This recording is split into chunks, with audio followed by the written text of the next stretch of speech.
Pembangunan pelabuhan lain Tanjung Carat di dekat perkampungan nelayan terbesar di Sumsel yaitu Sungsang diharapkan tidak merugikan para nelayan.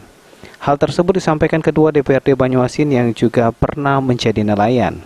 Meski lokasi pencarian ikan nelayan Sungsang tidak hanya fokus di kawasan Tanjung Carat, namun dikhawatirkan lokasi pencarian ikan berkurang.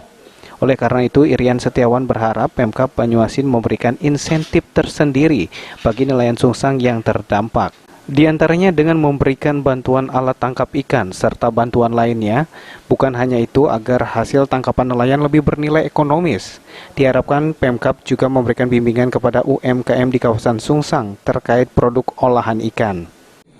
Karena khusus saya, kebetulan saya dapil sana, saya juga warga putra dari Sungsang itu, saya mendukung. Tapi paling tidak nelayan juga harus diperhatikan lah. Kalau seandainya itu jadi, kami minta fokus, mungkin ada dampak lah untuk nelayan.